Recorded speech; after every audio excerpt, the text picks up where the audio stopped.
अस्सलाम वालेकुम बच्चों। पिछली वीडियो में हमने पढ़ा था कि पद परिचय क्या होता है, पद परिचय कहते किसे हैं और पद किसे कहते हैं और शब्द किसे कहते हैं, कि ये होता क्या है। और आज जो है हम ये पढ़ेंगे कि पद परिचय आखिर दिया कह जाता है, पद परिचय कैसे देते हैं। तो जैसा कि पिछली वीडियो में मैंने आपको बताया था कि सबसे पहले जो है पद परिचय करने के लिए हम जो है पदों को दो भाग में डिवाइड करते हैं, मतलब विकारी और अविकारी, विकारी शब्द और अविकारी शब्द। सबसे पहले ये देख लेते हैं कि ये विकारी है या अविकारी है। उसके बाद में जो है विकारी पद का जो है हम पहले करके दिखा रहे हैं आपको। तो अब हम विकारी पदों का पद परिचय स्टार्ट करेंगे। इसको हम 4 चरणों में करेंगे, संज्ञा, सर्वनाम, विशेषण और क्रिया, यानी कि इसके 4 चरण रहेंगे। विकारी शब्दों का पद परिचय देते समय, विकारी शब्दों का पद परिचय देते समय 4 चरणों में हम करेंगे। संज्ञा, सर्वनाम, विशेषण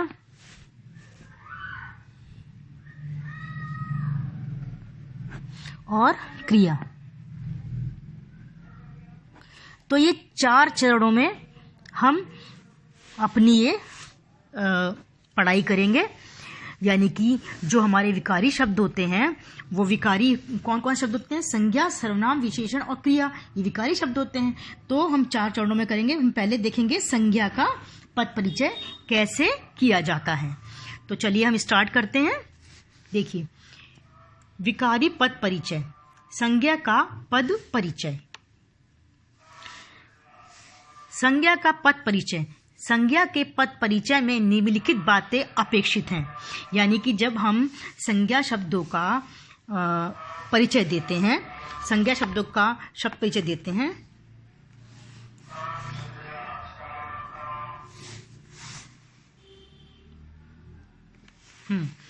तो जब हम संज्ञा पदों का परिचय देते हैं तो निम्नलिखित बातें अपेक्षित, यानी कि नीचे जो लिखी हुई है बातें, ये इन बातों का हमें ध्यान रखना चाहिए। निम्नलिखित बातें अपेक्षित है, मतलब कि इन बातों का हमें ध्यान रखना चाहिए।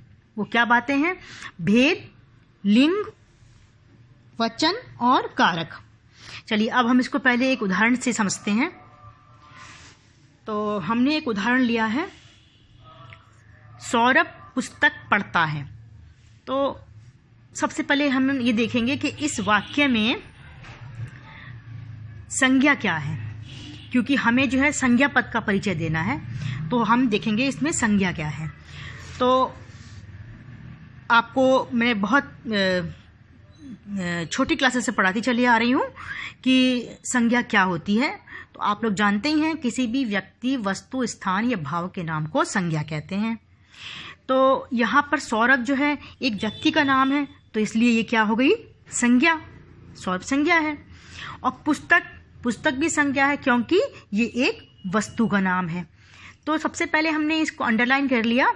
देखिए यहाँ पे हम अंडरलाइन कर रहे हैं, लेकिन आपको जो एग्जाम में आएगा आपको अंडरलाइन करने की जरूरत नहीं पड़ेगी। आपको वाक्य दिया होगा और उसके नीचे जो है पहले से अंडरलाइन किया होगा, और सिर्फ उन्हीं शब्दों को आपको पद परिचय देना पड़ेगा जो रेखांकित होंगे, जिसके नीचे रेखा खिंची हुई होगी। पूरे वाक्य का पद परिचय नहीं देना होगा, बस जिनके नीचे रेखा खिंची होगी आपको सिर्फ उन्हीं का पद परिचय देना होगा। तो यहाँ पर हमने पहले देख लिया कि सौरभ और पुस्तक जो है वो क्या है? संज्ञा है, क्योंकि अभी हम संज्ञा का पद परिचय दे रहे हैं। तो इसमें कैसे करेंगे? जैसे सौरभ है, तो पहले हम देखेंगे भेद, कि सौरभ जो है संज्ञा है तो कौन सा भेद है। अब देखिए, संज्ञा के 3 भेद होते हैं, व्यक्तिवाचक संज्ञा, जातिवाचक संज्ञा और भाववाचक संज्ञा। तो सौरभ जो है कौन सी संज्ञा है? ये सौरभ जो है व्यक्तिवाचक संज्ञा है।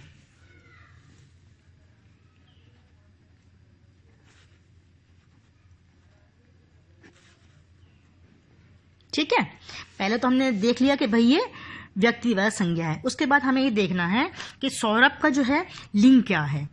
तो यहाँ पर सौरभ नाम से ही पता चल रहा है कि ये लड़का है, और दूसरे ये पढ़ता है, पढ़ती है नहीं लिखा है, पढ़ता है, इसका मतलब हमें पता चलता है कि ये जो है लड़का है। तो इसका लिंग क्या हो जाएगा? पुल्लिंग।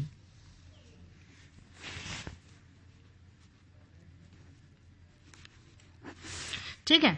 उसके बाद में वचन, कि भाई सौरभ का वचन कितना। अब देखिए एक ही सौरभ है, एक है, तो ये हो जाएगा एक वचन।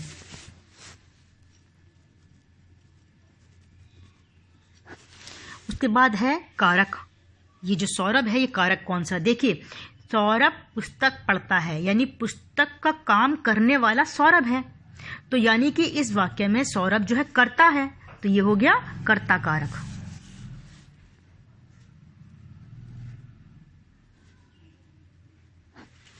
ठीक है।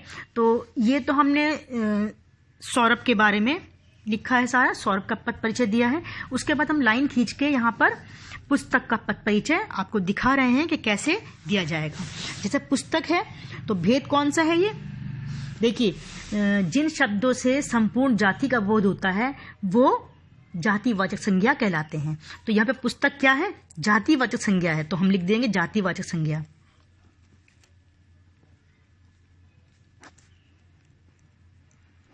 ठीक है। उसके बाद में पुस्तक का लिंग। लिंग क्या है? लिंग पता करने के लिए हम किसी भी शब्द को जब वाक्यों में प्रयोग करते हैं तो हमें उसका लिंग पता चलता है। जैसे अगर हम बोलेंगे तो हम इस तरह बोलेंगे, पुस्तक गिर गई, है ना। पुस्तक गिर गया तो नहीं बोलेंगे, पुस्तक गिर गई। पुस्तक अच्छी है, पुस्तक गिर गई, है ना। तो उससे पता चलता है कि पुस्तक जो है वो स्त्रीलिंग है। तो यहाँ पे हम इसका लिंग में स्त्रीलिंग लिख देंगे। ठीक है। उसके बाद में देखिए पुस्तक का अब हमें वचन देखना है। देखिए पुस्तक हैं, पुस्तकें नहीं है, यानी कि पुस्तक क्या हो गया? एक वचन। ठीक है, तो हम लिख देंगे एक वचन। उसके बाद देखिए पुस्तक का कारक, कि कारक कौन सा है। देखिए सौरभ पुस्तक को पढ़ता है, तो पुस्तक क्या हो गया? कर्म कारक, क्योंकि इस वाक्य में जो है पुस्तक कर्म है, तो पुस्तक क्या हो गया? कर्म कारक। ये उम्मीद है आपको समझ में आ गया होगा। तो अब हम आगे चलते हैं। अब देखिए, अब हम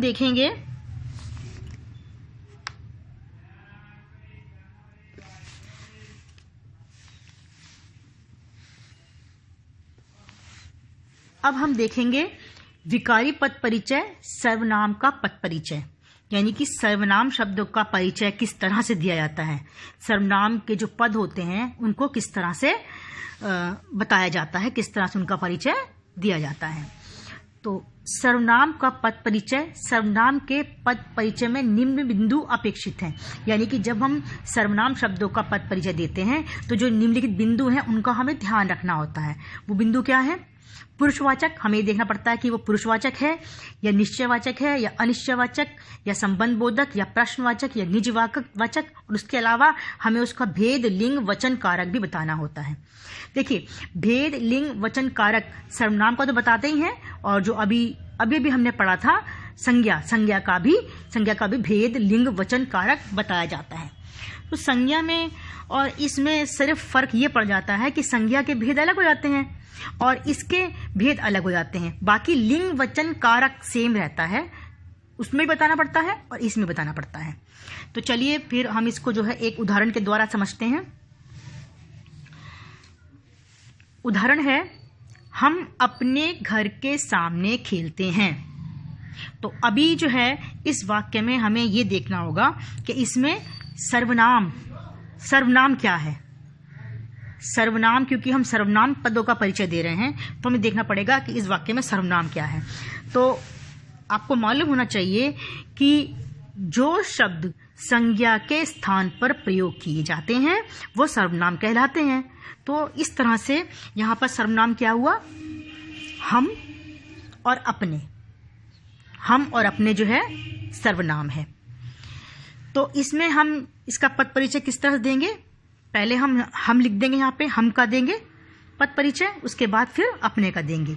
तो हम लिखने के बाद सबसे पहले हमने लिख दिया कि ये सर्वनाम है, ठीक है, क्योंकि सबसे पहले हमने पहचान लिया कि ये सर्वनाम है। उसके बाद में ये कौन सा है, मतलब कौन सा पुरुष है, उत्तम पुरुष है, मध्यम पुरुष है या अन्य पुरुष है। उत्तम पुरुष वो होता है जो बोलने वाला अपने लिए शब्द इस्तेमाल करता है, वो उत्तम पुरुष होते हैं। और जो सामने वाले के लिए होता है वो मध्यम पुरुष होता है। और जब किसी तीसरे की बात कर रहे होते हैं तब वो अन्य पुरुष यानी कि थर्ड पर्सन होता है।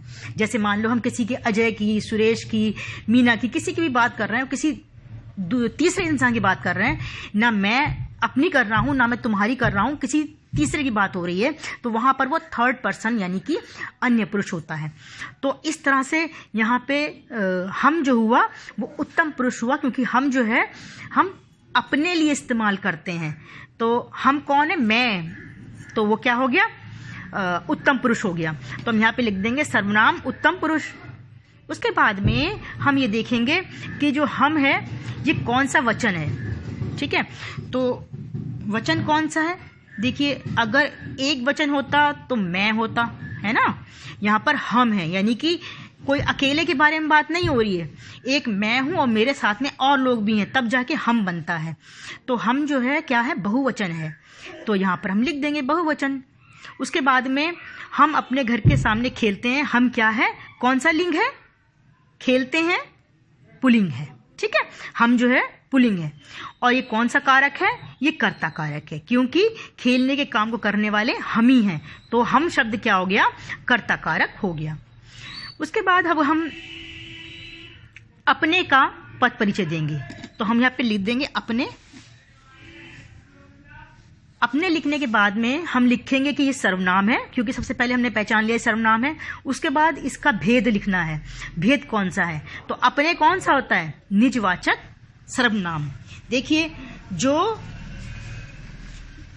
किसी व्यक्ति या वस्तु का संबंध हम अपने आप से करते हैं, जब किसी व्यक्ति या वस्तु का संबंध हम अपने आप से करते हैं, तब वहां पर निजवाचक सर्वनाम होता है। तो यहाँ पर जो है अपने खुद के लिए आ रहा है, तो इसलिए ये हो गया निजवाचक सर्वनाम। उसके बाद देखिए अपने क्या है, पुल्लिंग है, ठीक है। अपने घर के सामने खेलते हैं, है ना, तो पुल्लिंग है। और उसके बाद में फिर देखेंगे कौन सा वचन है, अपने। देखिए अपने घर के सामने, है ना, घर के सामने, अपने घर के सामने, घर एक है। तो यहाँ पर क्या है, ये नहीं कह रहे हैं हम ये थोड़ी कह रहे हैं कि हम अपने घरों के सामने खेलते हैं, हम कह रहे हैं हम अपने घर के सामने खेलते हैं। तो यहाँ पे जो है अपने जो हो गया वो एक वचन हो गया, क्योंकि घर एक है, तो ये हो गया एक वचन। उसके बाद में कौन सा कारक है, ये है संबंध कारक, ठीक है। तो ये उम्मीद है आपको समझ में आ गया होगा। तो अब हम आगे चलते हैं।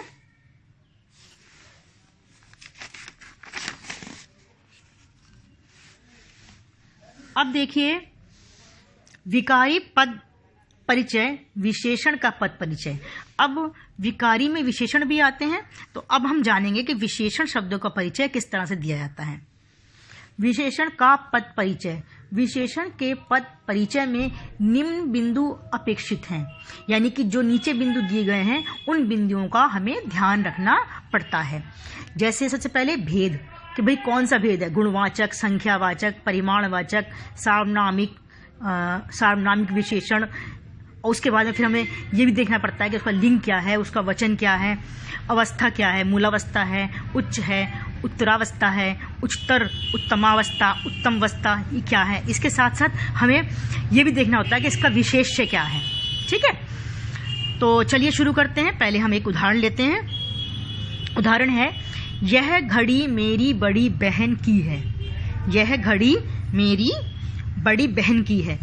तो यहाँ पर देखिए हमें पहले हम ये देखते हैं कि यहाँ पर विशेषण क्या है।